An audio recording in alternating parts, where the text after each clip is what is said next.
কারণ আগে চলে যাবেন না, কারণ তো তিনি ভিডিও দিতে পারেনি, কারণ আমি নিজে কিছু সমস্যা ক্রিয়েট করছিলাম, সে কারণে আমি কিছু ভিডিও দিতে পারিনি। ইনশাল্লাহ সুস্থ হয়ে গেছি, অবশ্যই রেগুলার ভিডিও দিতে থাকবো ইনশাল্লাহ। ধৈর্য ধরে বসুন, শেষে গিয়ে না হয় লাইক কমেন্ট সাবস্ক্রাইব করে রাখবেন। চলুন শুরু করা।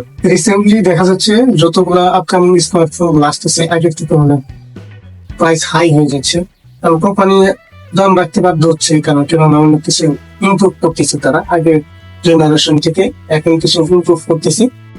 সেক্ষেত্রে কিছু কিছু ডিভাইস বা কিছু কিছু স্মার্টফোন দাম বৃদ্ধি রাখতে বাধ্য হচ্ছে কোম্পানিগুলা, এবং কোন ফোনের ব্যাটারি ভালো, কোন ফোনের ক্যামেরা ভালো হবে, এই মুহূর্তে আপনি অলরাউন্ডার ফোন হিসেবে কোন ফোনটাকে বাঁচতে চাচ্ছেন, আজকে সবকিছু বিস্তারিত আলোচনা করব। ধৈর্য ধরে বসুন, চলুন শুরু করা। 23 থেকে 24 হাজার টাকার মধ্যে এই মুহূর্তে যদি আমি কোনো সেট সাজেস্ট করি আপনাদেরকে, তাহলে আমি বলবো স্যামসাং গ্যালাক্সি S25 5G এই ফোনটা আপনি দেখতে পারেন। অভাবন সব দিক দিয়ে মনে করি মোটামুটি সব ঠিকঠাক আছে।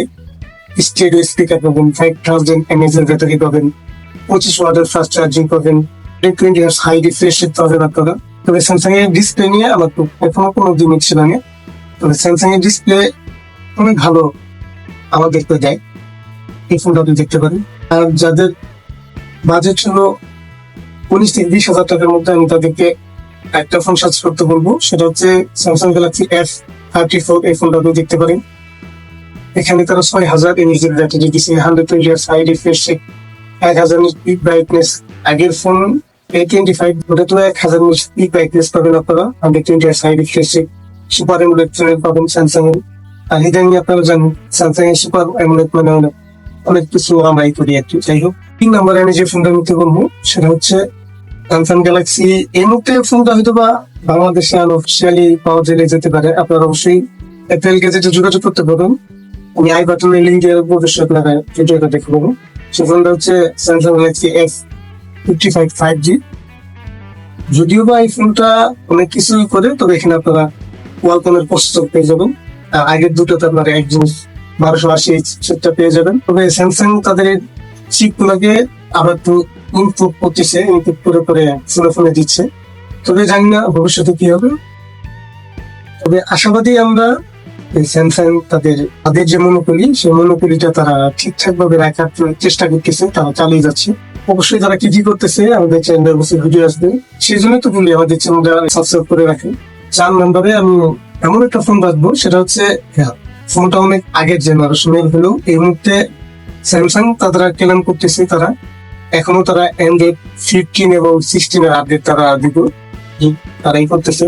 আর স্যামসাং এর আপডেট মানে তো আপনারা সবাই জানেন, স্যামসাং গ্যালাক্সি S21 FE এই ফোনটা আপনারা দেখতে পারেন। ওই ফোনটা ক্যামেরার দিক দিয়ে সব দিক দিয়ে অলরাউন্ডার একটা ফোন আমি নিজে মনে করি। কেননা কোনো ফোনের ক্যামেরা ভালো তো কোনো ফোনের প্রসেসর ভালো না, কোনো ফোনের প্রসেসর ভালো তো ব্যাটারি ভালো না। তবে সেই ফোনটা নিলে আপনাকে একটা জিনিস কনসিডার করতে হবে, সেটা হচ্ছে ব্যাটারি। 4500 mAh ব্যাটারি এখনকার যে স্ট্যান্ডার্ড, সেই স্ট্যান্ডার্ড অনুযায়ী হতে পারে কিছুটা কম মনে হতে পারে, তবে আপনি টেনে সারাদিন ব্যাকআপ নিতে পারবেন, সারাদিন একটু চালিয়ে নিতে পারবেন, আশা করি কোনো প্রবলেম হবে না। বাংলাদেশে যদি আনঅফিসিয়ালি পাওয়া যাচ্ছে, তবে আমি মনে করি যারা ফ্ল্যাগশিপ ফোন ইউজ করতে চাচ্ছেন কিন্তু আপনার বাজেটে পাচ্ছে না, তাহলে আমি S21 FE এই ফোনটা আপনি নিতে পারেন। আর যদি আপনি ফ্ল্যাগশিপ ফোন ইউজ করতে চান, তাহলে আমি বলবো S24 এই ফোনটা দিতে পারেন, বা S24 প্লাস যেটা এই ফোনটা দেখতে পারেন। তবে যদিও আপনি না করতে চান, তাহলে আমি বলবো S23 আলট্রা এই ফোনটা আপনি নিতে পারেন। আমরা ওগুলোতে আপনি কি পাবেন, একজনের সাপোর্ট পাবেন, এটাতে আপনি কোয়ালকমের সাপোর্ট পাবেন। যদিও ইআই নিয়ে একটা গুঞ্জন চলতেছে, আমি আশা করি যতটুকু আমি জানি S23 তেও তারা এআই আপডেট দিয়ে দিবে। তবে ভিডিওটা লম্বা করবো না, সবাই ভালো থাকবেন, সুস্থ থাকবেন, দেখা যাবে অন্য কোনো ভিডিওতে। আর যারা নতুন আসলে অবশ্যই চ্যানেলটা সাবস্ক্রাইব করে যাবেন। আল্লাহ হাফেজ।